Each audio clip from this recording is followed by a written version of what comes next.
সৌর বিদ্যুৎ ব্যবস্থার উদ্বোধনের মাধ্যমে আমার মনে হয় একটা বার্তা বোধহয় আমরা স্পষ্টভাবে দিতে পারবো।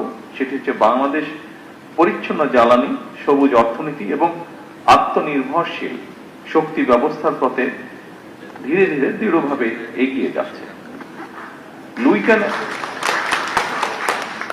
উপস্থিতিবৃন্দ, লুইখানে নির্মিত নকশায় নির্মিত এই জাতীয় সংসদ ভবন অবশ্যই আমাদের গণতন্ত্রের প্রতীক এবং আজ সেই ভবনের ছাদে স্বৈর শক্তিকে কাজে লাগিয়ে আমরা মনে হয় প্রমাণ করার চেষ্টা করছি নেতৃত্বে কেবল নীতিতে নয়, বরং বাস্তব কর্মকাণ্ডেও প্রতিফলিত হতে হবে। উপস্থিতিবৃন্দ, বাংলাদেশ আর জ্বালানি খাতে স্বনির্ভরতা অর্জন করতে চেষ্টা করছে। আমাদের অর্থনীতি সম্প্রসারিত হচ্ছে, শিল্পায়ন বাড়ছে, বিদ্যুতের চাহিদাও দ্রুত গতিতে বৃদ্ধি পাচ্ছে। কিন্তু একই সঙ্গে আমাদের অবশ্যই স্বীকার করতে হবে, জলবায়ু পরিবর্তনের অভিঘাতে বাংলাদেশ বিশ্বের অন্যতম একটি ঝুঁকিপূর্ণ দেশ। সমুদ্র পৃষ্ঠের উচ্চতা বৃদ্ধি, অনিয়মিত বর্ষণ, ঘূর্ণিঝড় এবং নদী ভাঙন এসব আমাদের প্রতিদিনের বাস্তবতা এবং সে কারণেই টেকসই জ্বালানির পথে অগ্রসর হওয়া এখন আর শুধু পরিবেশগত দায়বদ্ধতা নয়, বরং এটি আমাদের অর্থনীতি এবং জাতীয় নিরাপত্তার অপরিহার্য একটি অংশ। উপস্থিতিবৃন্দ, সৌরশক্তি সেই সম্ভাবনার সবচেয়ে উজ্জ্বল দিক।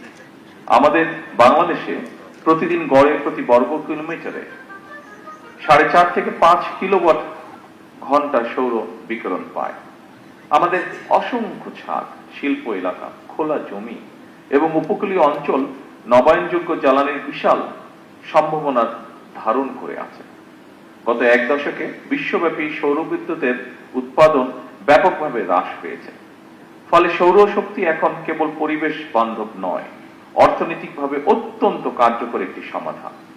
আজকের এই প্রকল্প সেই বৃহত্তর যাত্রারই অংশ একটি। সম্মানিত সকল উপস্থিতিবৃন্দ, আমি দৃঢ়ভাবে বিশ্বাস করি জাতীয় সংসদ ভবনের এই উদ্যোগ দেশের সকল সরকারি এবং বেসরকারি প্রতিষ্ঠানকে অনুপ্রাণিত করবে। প্রতিটি ছাদ, প্রতিটি প্রতিষ্ঠান এবং প্রতিটি নাগরিক যদি পরিচ্ছন্ন জ্বালানির এই অভিযাত্রায় অংশ নেয়, তবে বাংলাদেশ ইনশাআল্লাহ খুব দ্রুতই একটি সবুজ এবং টেকসই উন্নয়নের মডেল রাষ্ট্রে পরিণত হতে পারে।